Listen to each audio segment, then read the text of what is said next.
meeting of the Tax Increment Reinvestment Zone number 1. Today, Tuesday, April 9th, 5:30. Item 1 is called to order. Item 2 is a roll call. Patricia Goldberg, not present. Pedro Garcia, present. Jose F. Castillo, present. Vanessa Guerra, present. Henry Savanet, Here. Benjamin Puig, not present. And Carol Alexander, Here. present. Present. You have a quorum, sir. Very good.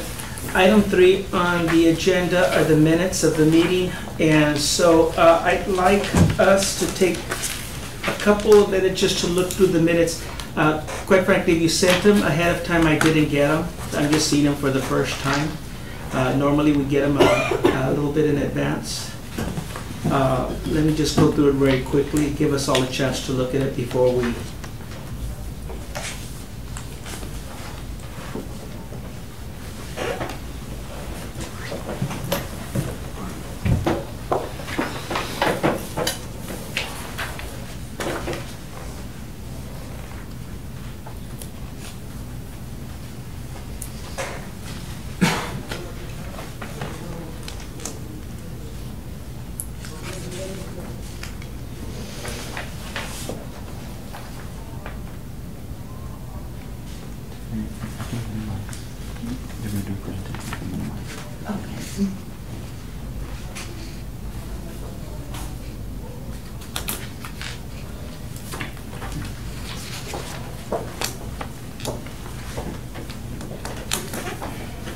Okay, have we all had a chance to go through it? Motion to approve.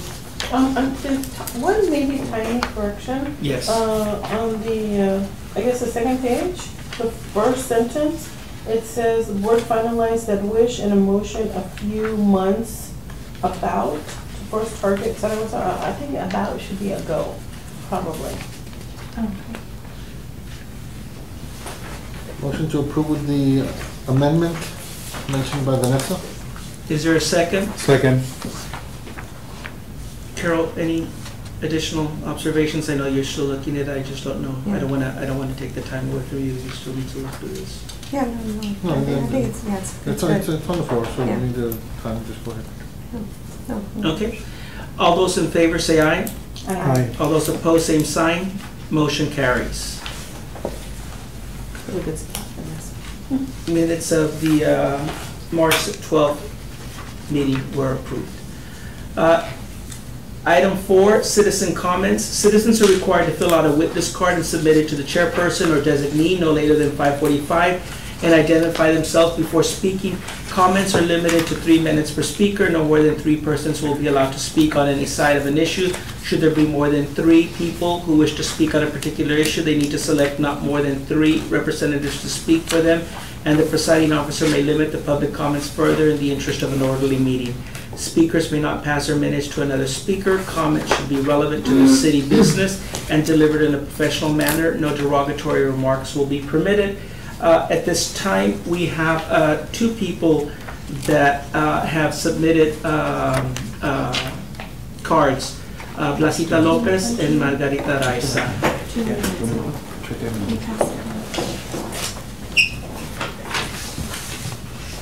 And as Julian, you're going to complete a card? Yeah. Very good.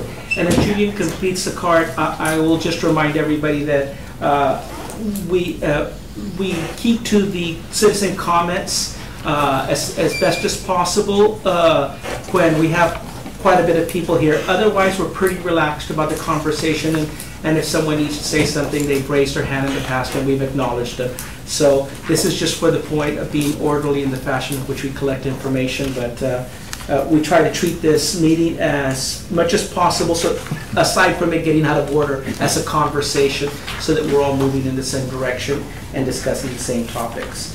The first, so then we'll go ahead and go to the first citizen, the comment to be made. So Blasita, why don't I go ahead and turn to you? Thank you, Mr. Chair. Appreciate it.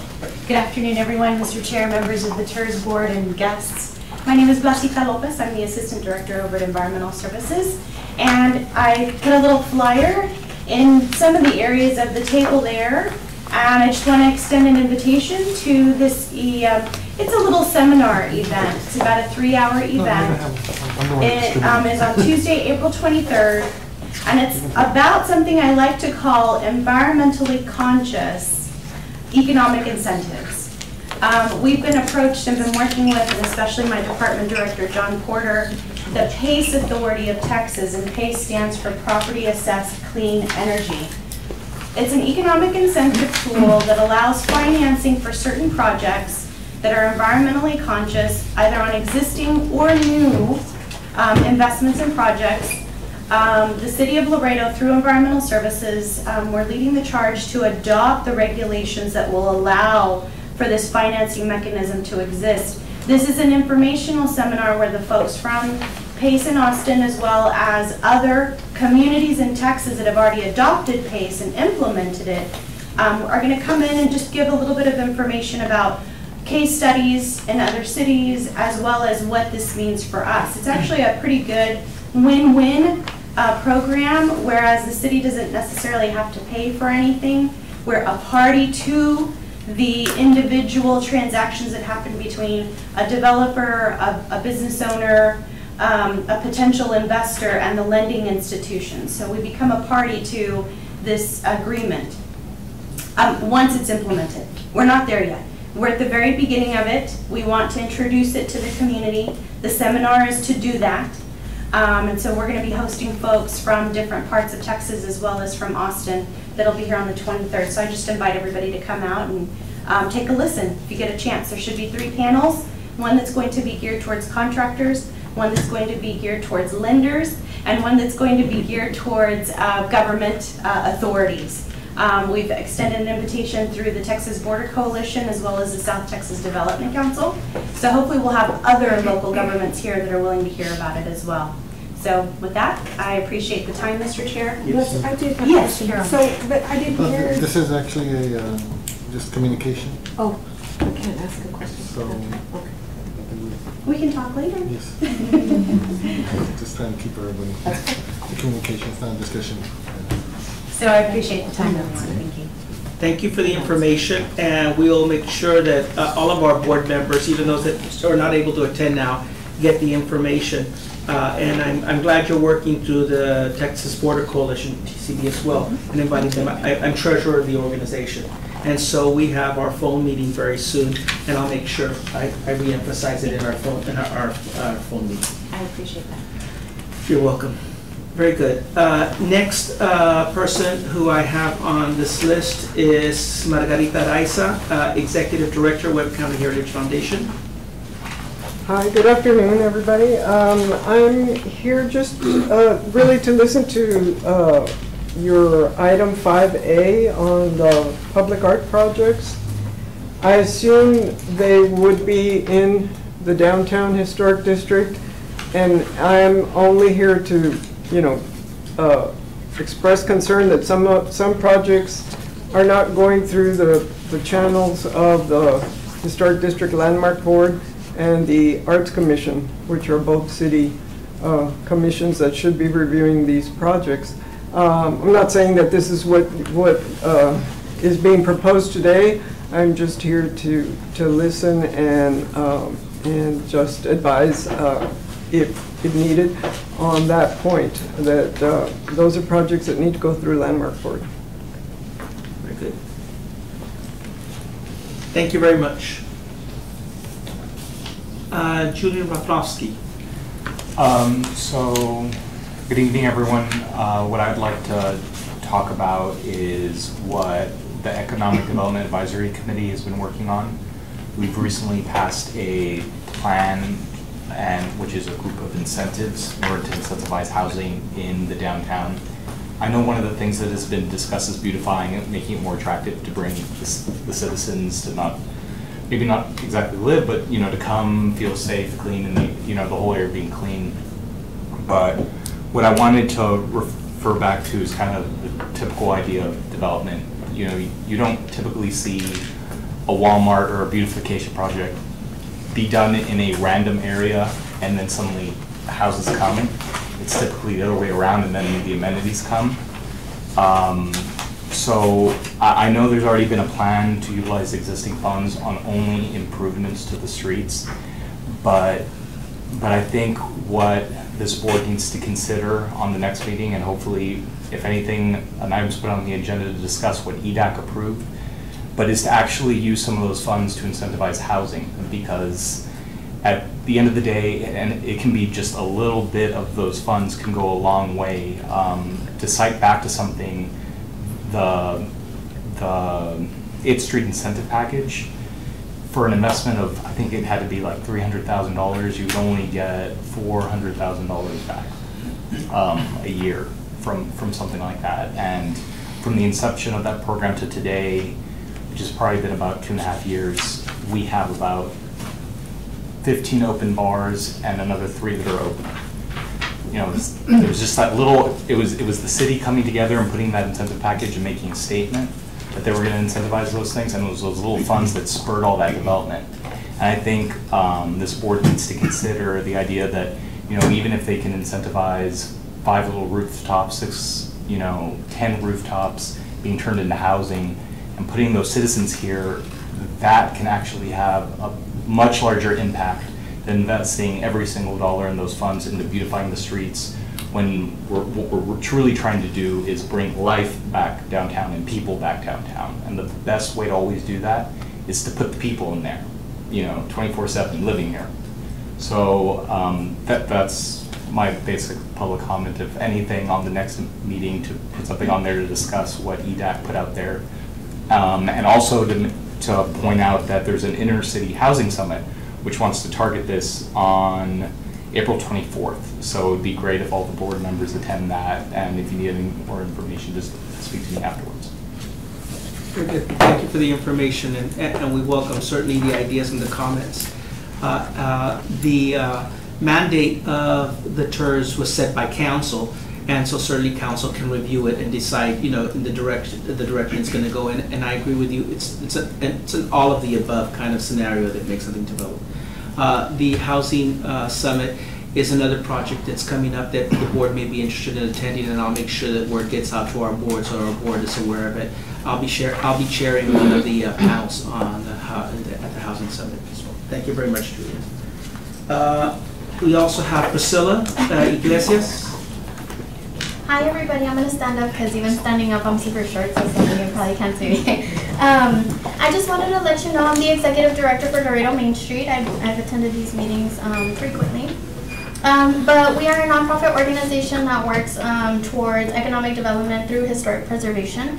And so one thing that we just started in March was a monthly downtown business meeting that kind of gathers all the business owners together and property owners as well into one space, giving them a consistent space where they can go and express concerns or ask questions or give ideas to help develop and grow business in downtown.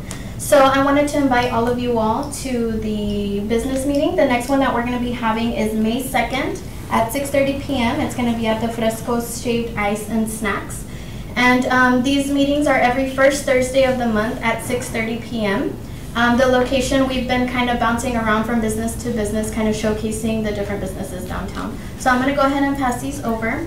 I also wanted to invite, I don't know if you want to grab one and take it down. I also wanted to invite a representative from the board, Mr. Chairman, if you would like to attend our next board meeting, our next business meeting, I'm sorry. The downtown business owners are kind of really interested in the beautification of downtown and what can we do, what can be done to help fix the streets and the sidewalks, and obviously the TERS is a great tool that the city has implemented in order to kind of spur these developments. So having the chairman there or a representative of the TERS to kind of explain what the TERS is doing, where you guys stand, your status, what is going on with the TERS board, and how can the businesses get involved with the TERS board to help determine where those funds are used and how they're used. So again, I'm just inviting you all. Our information you can find on our website, on our social media. We do a mail out as well. So if you guys have any questions regarding that, please feel free to contact me. Thank you, Priscilla. I appreciate the information, and again, I will circulate this to the board members so that, and I'll identify, there are quite a number of events that are coming up. I'll try to identify a board member that would, or board members that will be attending at least some of these events so that we get, we participate in what's going on in the city. I appreciate it. Thank you very much for the information. Okay, now we're moving to item 5A, a presentation with discussion and possible Mr. action. Chairman, I'd like to Yes. move up, I'd like to motion to move up item B, 5B. Mr. Pescador has somewhere to be, and he asked if we can move it up. Very good. Okay, it's been moved that we move up, that we move item 5B. 5B, is there a second? Second. All those in favor say aye. Aye. All those opposed? Okay, we're moving this up.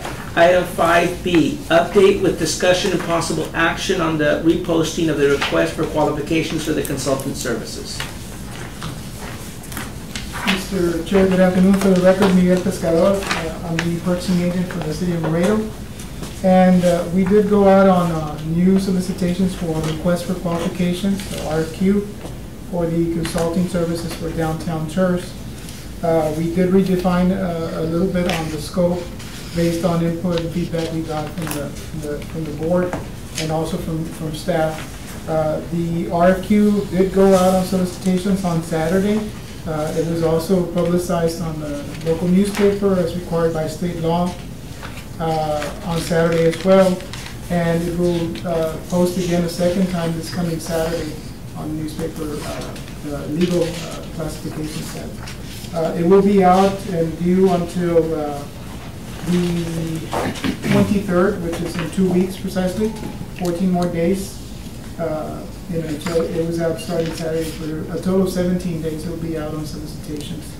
We did get an external invite list, if you will, from basically inviting all the different engineering, architectural firms, local ones that are here that might be interested in submitting their requests or SOQs, what we call, and hopefully we will get. This is going to be the third time we solicit this particular consulting services. We haven't been successful the previous 2 times, so we're hoping that we do get an SOQ or a couple of SOQs to come in. I do ask if there's other actual firms that you would like for me to forward this invitation to. That's not a problem. We cannot engage into actual contact or visiting with them, but we can certainly email them, an email invite to participate or to at least look at the solicitation itself. I don't know if there's any questions. Are there any questions? So, Mr. Puig's comments were incorporated as much as possible, as much as appropriate to this, right? I believe most of them were included and very good. I'm sorry, go ahead. The only section I think we discussed was the amount of money that he had put. We were just kind of leery about putting the dollar amount. Obviously, the tourist gets a subsequent amount of money, right? And we just didn't want to define that. And that's fair. The idea here, Mr. Puig's comments were based on, well, as much as possible, kind of. They were suggestions on his part. Board members, one of the commitments we made to ourselves, if you'll recall, when we agreed to post this a 3rd time, was that we would also do outreach and contact those organizations that we had said, because it had come up in conversations, that I wish so-and-so had known, or I wish I had sent it to so-and-so, or this kind of deal was, these were the comments we received. So this is that opportunity. It's the last opportunity. We won't be reposting it again. I would be very careful, ethics-wise. There cannot be any contact between, I think I would say that. Right. What I would just request is just an email address, and that's it, and then I'll forward that through CityBid, through our system. Right. And it's electronically sent to them. We don't have actual contact. We just send them an email invite, and that's it. That's as far as we extend that. And that's the extent of what we're talking about. When board members have talked about it, they've talked about companies they know that have worked on projects and they thought that they might be interested in this RFQ. They just didn't know about it, so they wanted to send it to them. And so this is what I'm saying. This is our opportunity to send them the link so that they're aware of it. And if I may add to one small concern I do have, and it might be a big concern, on the revisions made, I know there was a request for professional fee schedules. That may not be something that engineers will disclose. Of course, that sometimes it actually is against the law to ask them for an actual fee. So there is a request from any of the firms for us to remove that. We may want to consider removing that, just to make sure that the process is clear and fair for everybody. Sounds good. Those are my comments. Any other comments or questions from board members? Very good. In that case, I'd just like to thank the purchasing department for moving forward with this. We appreciate the timeliness of it. And as I said, we've given a task to ourselves because we believe this is the best way to go in terms of project management and moving forward with the projects. If not, we're going to have to sit down ourselves and rethink how we'll be working it. That said, don't forget to send any possible leads or people you'd like the purchasing department to forward this to Mr. Pescado. Thank you. Thank you. Very good. Now we'll go to item 5A, and those that are here for 5A, thank you for your patience. The item here is a presentation with discussion and possible action by Cultivarte, an art advocacy group, to present current projects and to share findings on public art programs for the city, presented by Elisa Cigarroa, Regina Portillo, and Roger Ramirez. Yes. Do you want me to move? Yeah. Or? You're the keeper.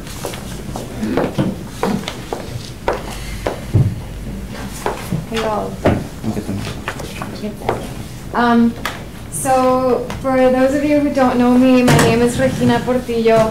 I moved back to Laredo a couple years ago after living in Austin, New York, and I really wanted to dedicate my time to making Laredo a better place to live, to make it more feasible for people to want to come back to Laredo and enhance the quality of life here, which is a culture that I very much enjoy, and I love Laredo. So now I'm full-time dedicated to City Makery, which is a nonprofit that we started last year, and I help people kind of like bridge between citizens and city government. Sometimes citizens don't know how to create their own solutions or how to engage with city government in a productive way. And so we are the avenue to make that happen and make things easier. So I organize groups like Bike Laredo and the Laredo Center for Urban Agriculture. I'm here today to talk about Cultivarte, which is a public art and culture advocacy group.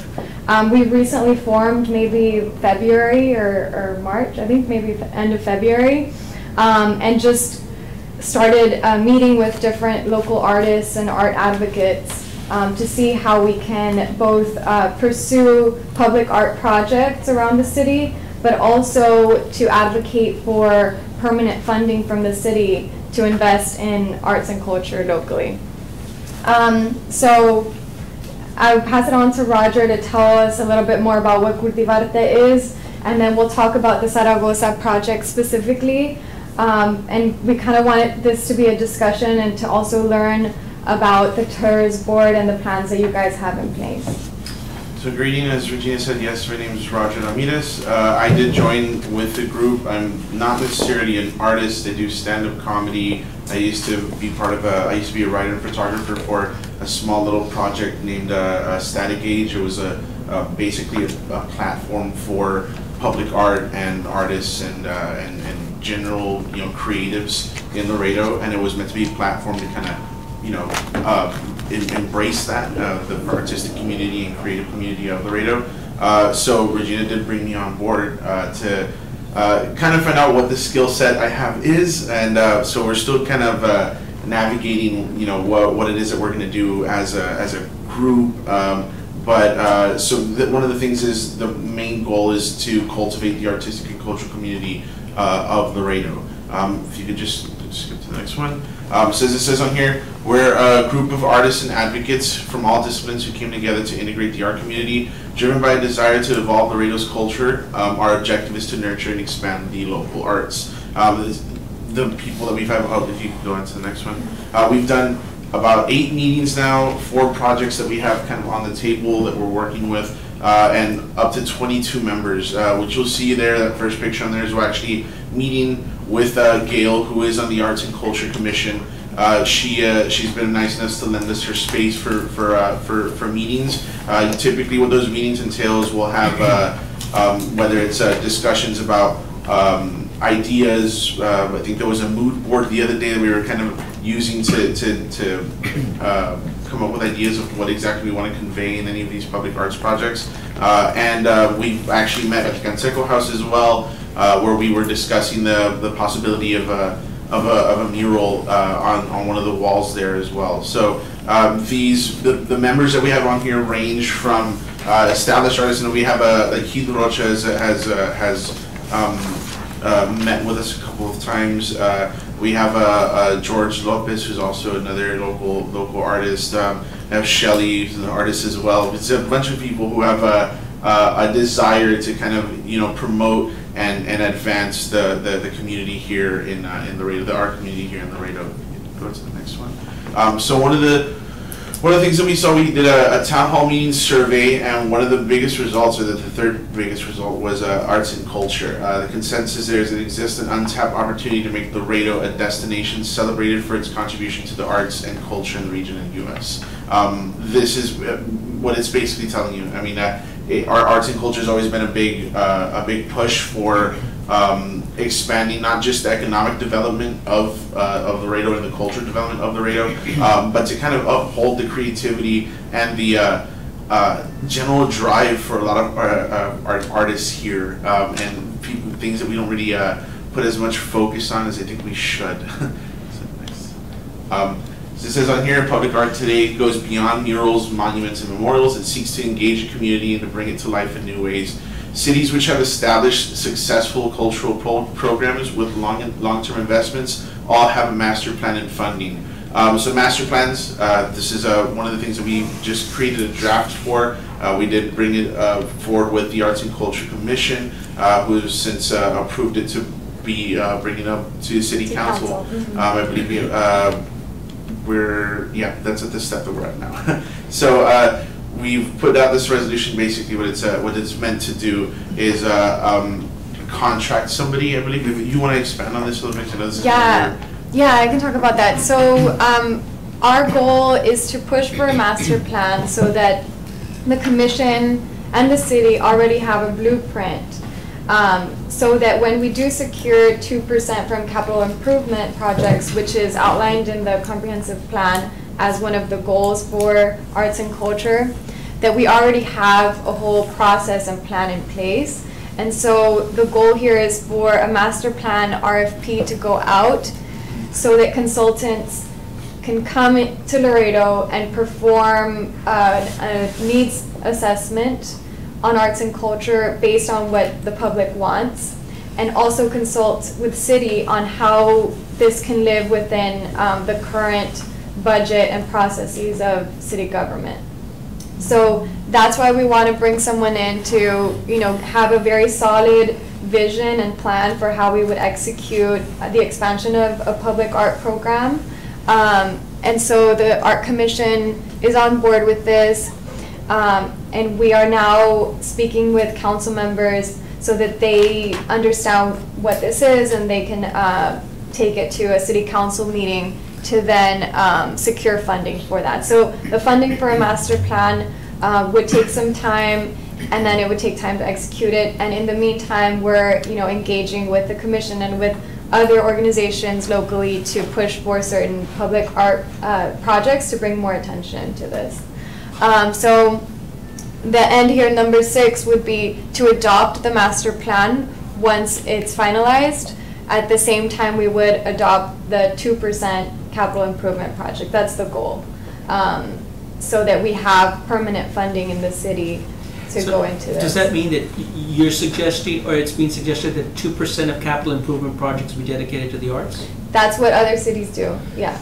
Yeah, some other cities, yeah. Are you referring, I think you're more referring to, like the federal government allows 1% of each individual project to be allocated to something of cultural or arts related activities towards a project. I think that's what you're pushing towards, not 2% of CIP.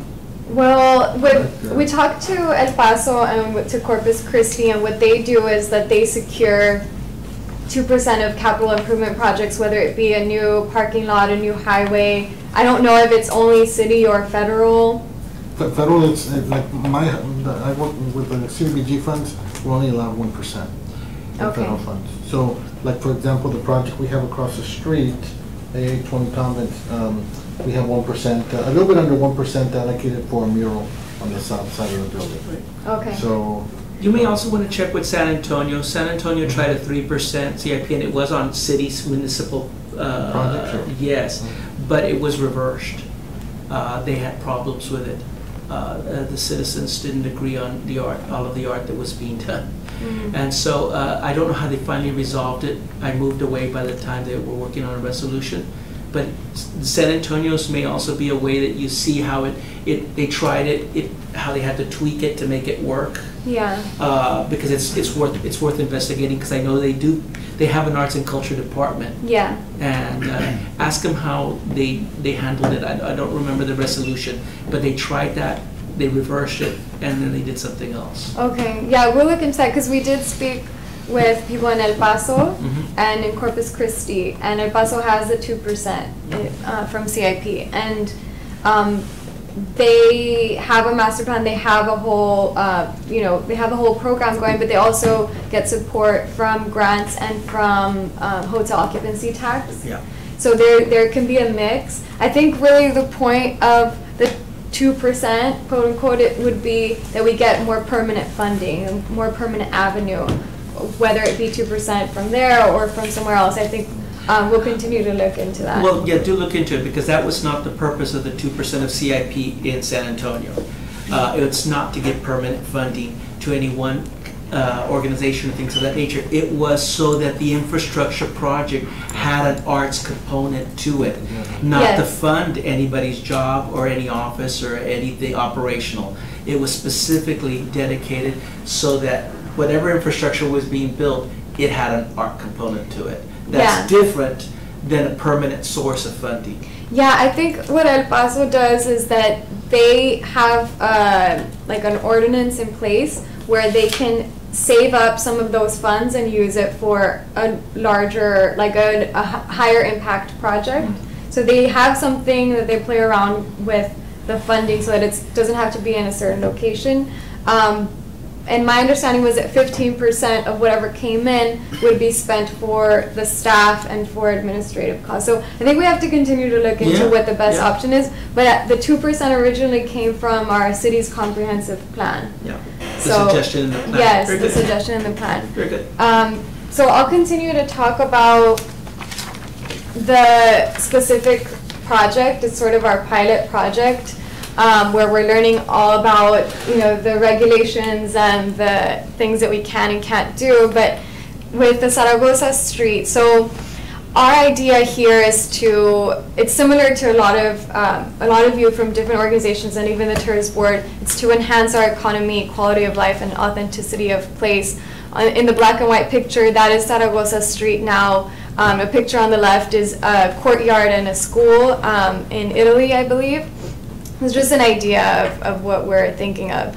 Now, Zaragoza Street currently, these are pictures of me visiting Fresco's just a couple times and already seeing cars that go in through that pedestrian street. There is a do not enter sign. It's very small on the side towards Convent. The cars that it gets moved, the barrier. So we've never seen a barrier in our time that we've been going we've been there quite a few times. Actually, the picture that was on the previous slide, I took it via drone actually, and the time I was doing that, about 2 or 3 cars passed by. There's the times we visited that street pretty often. I want to say maybe about like 5 or 6 times within the last month or so, and there's never been a barrier on there. Yeah, so there's a barrier on the side with Flores by the tack room. Yeah, so that's a permanent barricade. On the other side, it looks like there really is no barrier. And this idea came from a Bike Laredo meeting where the traffic department actually mentioned this as a high-risk area for pedestrians because there is no way to block the cars off. You need to leave it open for emergencies and maintenance vehicles. So there also happens to be a traffic light that like it turns green that you can actually just go so it looks like it's so there's it's like that, and for the traffic light there's a concern there. For those of you who may not be aware, this is the same area as La Posada, right? And that actually in the picture with the red car, that's the outlet from the border checkpoint. So when people are coming back from across, that's where you get out from. The pedestrian walk. Yeah, it's a pedestrian and bicycle. That's a very high traffic area, and as what we're mentioning here is we do want to increase visibility and the safety for pedestrians and bikers as well. Yeah, and at the same time, like treat it as a beautification project and sort of create a welcome mat for people who are coming into Laredo. That's not very Yeah, so this is a render of what we're thinking. So one of our members came up with the idea of a sarape type pattern. So this is a render of the area that we're thinking of. So if you notice, it's just this side we're talking about with Convent, starting from the crosswalk, and then it goes in about 30 feet. The councilman did tell me he doesn't want us to go any further than that because he does like the bricks and the overall feel of it, but he's okay with us doing that that first like area. In that render, you can see exactly what we're talking about in terms of the do not enter sign. It's that little do not enter sign and then the traffic light on there. So. Oh, yeah. and the missing barrier. Right, and the missing barrier. The missing barrier, yeah. So that's what we're thinking, and for this project, it is a temporary project, so it's temporary paint, and this is a method from tactical urbanism to paint something and see how people behave, see how cars and pedestrians interact with it. And it's really a pilot so that we bring, like Roger said, visibility to the people that are walking around there, and also at the same time trying to beautify the area. So these are the spray cans that we're looking into. They're actually used for utility and construction purposes, that companies use them or departments use them to point at where certain construction things will happen. So that's what we're thinking of, and so the colors are bright and they play into our take of bringing something a little bit more modern and colorful to the area. I did speak to Alejandrina from, she's the liaison, I believe, for the Historic Landmark Board.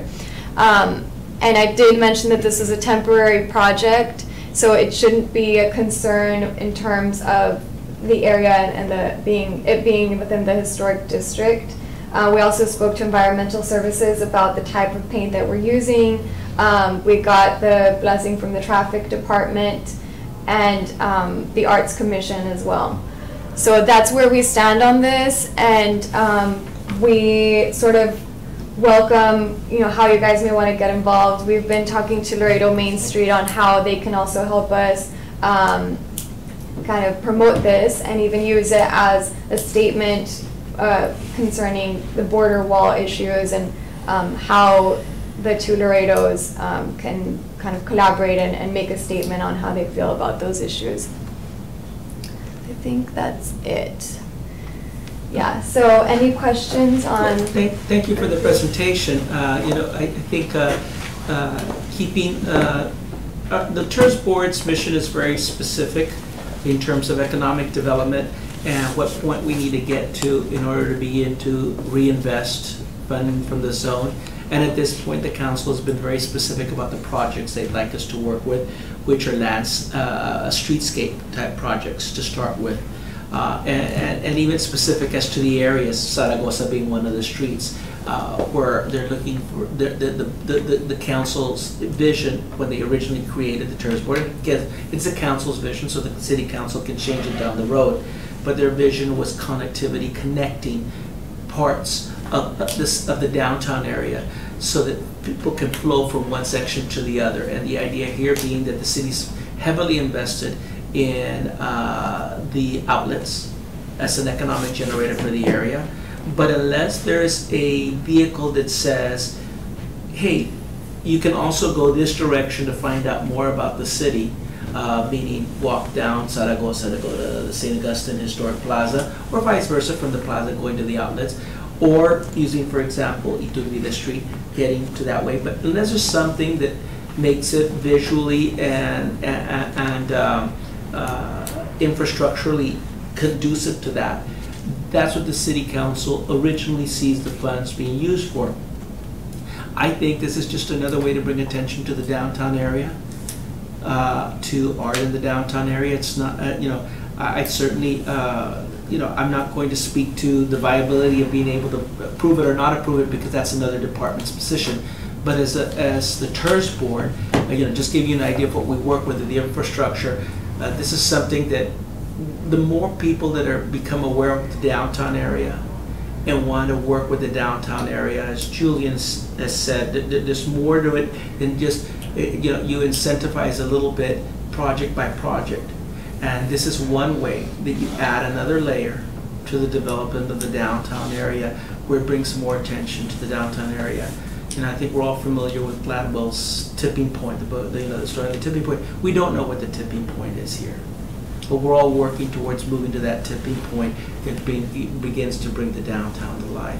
And so we certainly appreciate the presentation. In terms of being able to support it, and I'm going to be very technical, I don't know that, go ahead. Can I say one thing I forgot to mention? Councilman Volley has approved funding for this already. It's a small budget, it's just for materials. Yeah. So the funding has been approved, and the Parks Department will be helping us to power wash the area and to purchase all the materials needed. And so as much as you need us there to help, be there, to show a presence, to show a support and get the word out, we'd be more than happy to work with that. Again, it's just another layer in helping the revitalization of the downtown area, which is, I think, in all of our minds. I don't know if any of the other board members have any other comments or questions. Well, I think we can take into account the recommendation to still like a percentage for future project construction, for art or monuments or cultural type stuff. Yeah, I agree. Consideration for us to take into account. And I think streetscape implies that. Yeah, I agree with you. I think when you talk about streetscaping, it's more than just a paver or a bench or a light. It could be art that beckons someone to go down a street, right? Move from point A to point B because there's something interesting over there. I think there's I'm sorry. Yeah, go ahead. Well, I think I like what you said, that it's a way to gauge how the pedestrian's going to react to what's happening there, because it's temporary. But it's also in that particular location, there's a safety issue, and that art might cause people to hesitate before they just drive forward into the pedestrian walkway. So that's a good point. I'm looking forward to seeing it. I was just going to say, I mean, to the point. I mean, I was just in Plano. Oh no, I dropped the bag. I'm sorry. I was just in Plano. I was in Dallas in that area, and I visited Deep Ellum, Texas. I'm not sure if any of you are aware of that area. It's very artistic little community that happens there. So one of my friends described it as a very condensed Austin. So basically, a neighborhood there was a bunch of coffee shops and bike shops and skate shops, and there's one of the things that I noticed, and we were down there just for pleasure. I was in the city, and I took my camera with me just to kind of take pictures around the place. One of the things that I noticed was that there was a lot of awareness about it. There's literally people that were walking by us that would say, "Oh, I'm going to go. We're touring the murals down here." And that's something that I personally see as like a vision for downtown Laredo and Laredo in general, to have these little like hot spots as, you know, hey, this is something that happened here. It's got a lot of cultural significance to it too. I know that's something we didn't really put in the, I'm not sure it was entirely necessary either, but Sarap, as we all know, it's kind of, you know, a blend of the culture that we have, you know, that we share with, you know, our sister city and here. We have a lot of ideas of what we want to do to implement that and how to kind of blend that with the culture, as well as creating, you know, like you mentioned, putting more of a spotlight on downtown. And maybe that's another element that I do know people were kind of just going to that area just to see it, you know, and taking pictures in front of the Elm sign, and it was really inspiring to me. So I remember, like, I was texting Regina the whole time, just sending her pictures of like what I was looking at and what we were doing there. So I think it's a very fun project as well, and I appreciate the support of you, if anything, just to like be there to, you know, for the presence and the visibility. I mean, 18 years ago, that area, the Deep Ellum area, was well known for its tattoo shops and everything, and that's where you went to if you wanted a quality tattoo, which I didn't get. But the point here being that you see how it's evolved over time, and now it's become a center from the artistry of tattoo to the general artistry, you know, and I think that's an excellent example of a zone that now people go to, and they want to go to Deep. You know, you're right, in the area, people know Deep Ellum, and that's where you go for the occasional art exhibit. They just had an art festival this last weekend. It was one thing I do want to mention about this project is that this is just, in that area, this is just one idea that we had, but there's a lot around shading, like shade structures that we would like to help with. Creative ways of doing shading. So that's something that if it's in the plans for TERS that we can collaborate with. That resonates with this group because that's something we've talked about when we've done our walkabouts. We've talked about that very point. So good, you found a connect there that we'd certainly want to be in touch on. Yeah, it's a huge quality of life issue. Like I felt it today.